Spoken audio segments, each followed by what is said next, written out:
Monica Puig's Olympic run didn't start this week. She's been aiming for it all year. The best victory celebrations in tennis are the ones that take the players doing them by surprise. There's no sense of rehearsal or expectation, just the emotion of the moment overtaking them. That's what happened to Monica Puig after the last point of her 6-4, 1-6, 6-3 win over Petra Kvitova in Rio on Friday.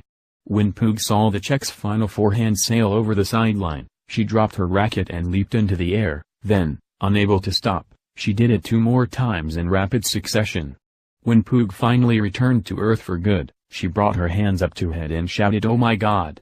Then she remembered that she still had run to the net to shake Kvitova's hand. Puig wasn't the only person who was surprised by what she had just done. No female athlete from Puerto Rico has ever won an Olympic medal in any sport. With this victory, Puig guarantees herself at least a silver. No Puerto Rican athlete, man or woman, has ever brought home a gold to the island nation of 3.5 million. Puig can do it with a win on Saturday. Even leaving aside where she's from, Puig's run to the Rio final has been a shocker. She's ranked 34th at the moment, but that's the highest she's ever been. The 22-year-old began the year ranked 92nd, and seemed in danger of becoming a sure-shot prodigy who never took her shot. That began to change in Sydney in January, when she came out of qualifying to win 7 straight matches and reach the final. Since then, it has been a steady climb, up the rankings and into the middle rounds at tournaments. Puig is a strong athlete, she's 5 feet 7 inches but plays bigger, and aggressive baseliner whose best shot is her two-handed backhand. This year she has finally, fully established herself on tour. "I think I just started to learn how I function a little bit," said Puig, who lives and trains in Florida, after beating Caroline Wozniacki in Eastbourne in June. "When you're starting as a professional, you need to work your way through it and understand your body and how it works, especially at this level."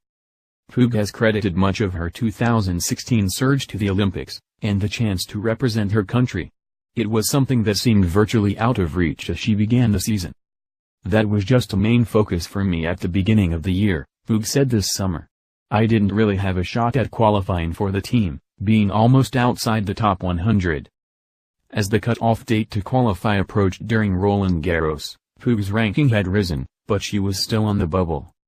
"It was a huge pressure for me actually at the French Open," said Puig, who named her dog Rio.